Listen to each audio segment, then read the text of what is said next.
They're known as Loverboys, men who groom young girls into relationships and then force them into prostitution. It's a form of human trafficking that has become a major problem in Holland, where more than 1,000 suspected cases were reported last year alone.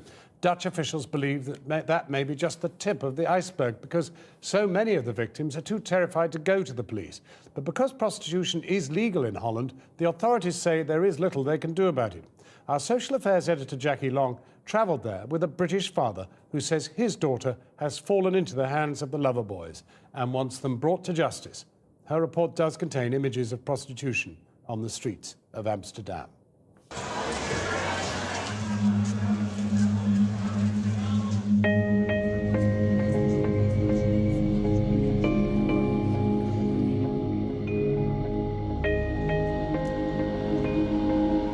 The bright, shiny face of prostitution. Amsterdam, capital of the European sex industry. It's totally legitimate, a tourist attraction.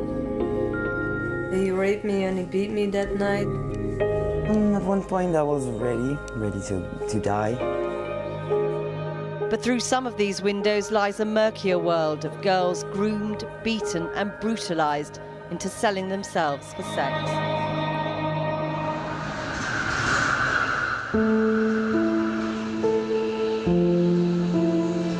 This British dad is risking his life to take on the groomers. Men who he claims lured his daughter into a relationship, then brainwashed her into prostitution. The pimps are known here as Loverboys, men so dangerous he's asked us to hide his identity. I could see my daughter slowly being cut away. It's indescribable. It's the next thing to losing your daughter. On repeated trips to Holland over a 2-year period, he says he's been gathering evidence about the man who first became his daughter's boyfriend and then her pimp.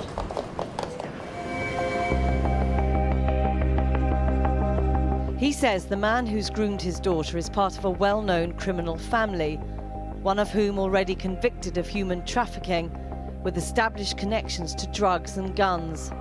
But no one in authority in Holland seems able to do anything about it.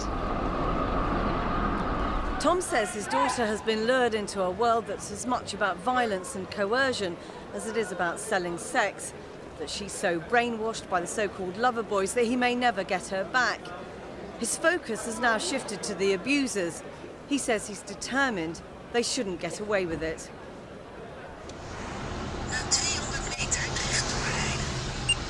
Jacques Smits is a private detective.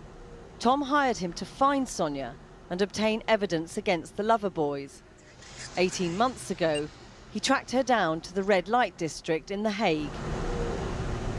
I put her on surveillance to see what happens, and she lived in a hotel in the Chinese district in Den Haag. It's a very bad district, close to the Geleen Street. The Geleen Street is the street where the red windows are. The girls are sitting behind the windows to give their body for sex. But the thing is that Tom is convinced, and you are convinced that she is not doing this of her own choice.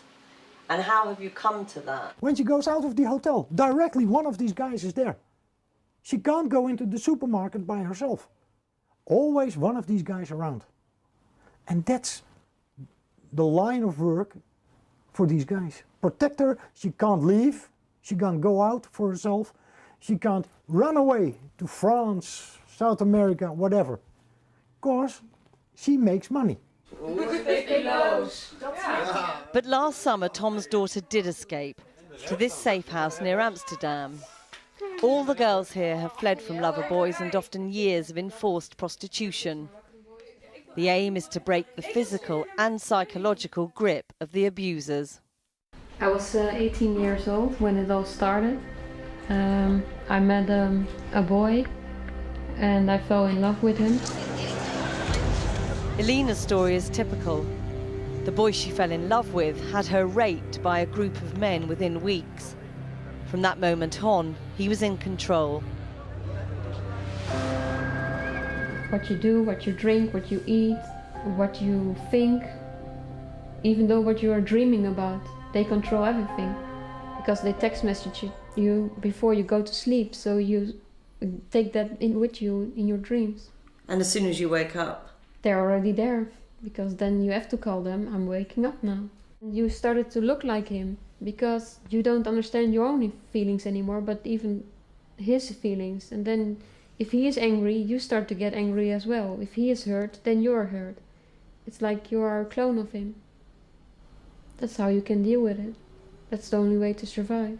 There will be lots of people who say, well, why didn't you run away? Why didn't you go to the police? What made you think you really didn't have a choice?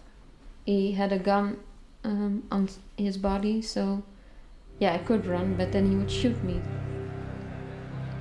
And so Alina worked for him as a prostitute for 2 years, her cloning of the lover boy complete, when she began drawing in new girls to be abused, becoming a lover girl herself. The first girl I made contact on the bar, was talking with her, and she was telling me how crappy life she had. And I said to her, I know this story, it's like mine. She was really happy that she had somebody to talk to. But you knew what you were doing, didn't you? They told me what to do. She got in the house and they took her to the bedroom, and there she was raped by them. And he was sitting next to me, and I couldn't hear her I could hear her screaming, and I was thinking, a couple of years ago, that was me.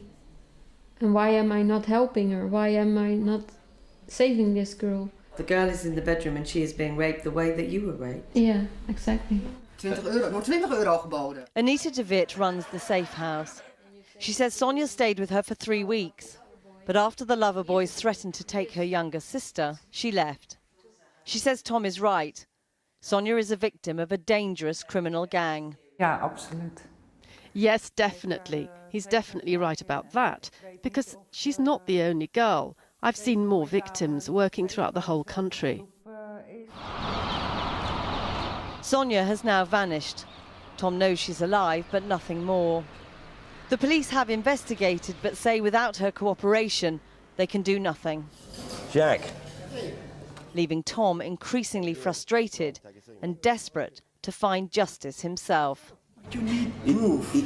How many times do I have to tell this, Tom? You need proof. And as long as the victim keeps the mouth shut, there is no case. If the victim is too frightened or intimidated to give evidence, you say you have no case. Is that how the law works? It's as simple as that. Yeah, the same in the UK. So from a criminal, same in Germany. From a criminal organisation's point of view, they simply need to silence the victim, and they can operate with impunity. You know what happens with girls who don't shut their mouth? They're gonna be killed. And they know. And that's the major problem. Cindy endured life in the grip of a lover boy for nearly 8 years. As long as you do what they say, you have a life. You can work at the red light district for 18 hours, and 6 hours you can sleep. But it's a life dominated by violence. And that's why she says women like her and Sonia are so terrified of going to the police. If your man breaks your arm and don't send you to the hospital, and you have to work with a broken arm, so you have to, sorry to say so, but have to people with that arm, have to be raped in your room every 20 minutes, with a broken arm, then you know for sure that he is capable of doing any other things he's saying. So without his daughter testifying, Tom has decided he must gather enough evidence about the men on his own. Now you've got pictures on there and you've got names, and as you say, it's your accusation.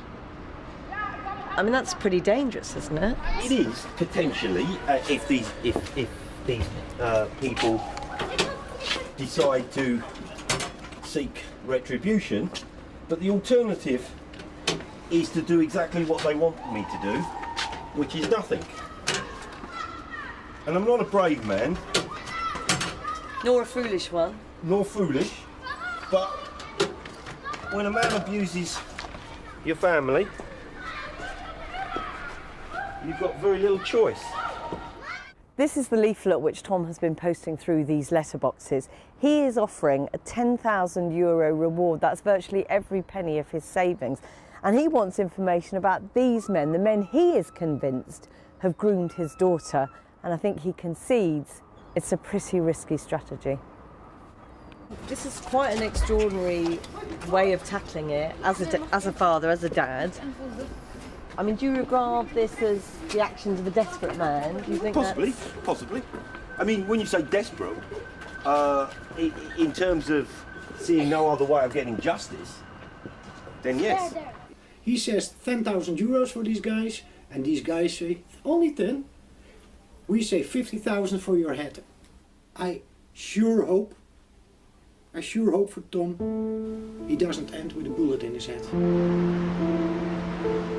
Tom can now only wait to see if his plan brings any new leads. He still hasn't heard from his daughter. Jackie Long reporting.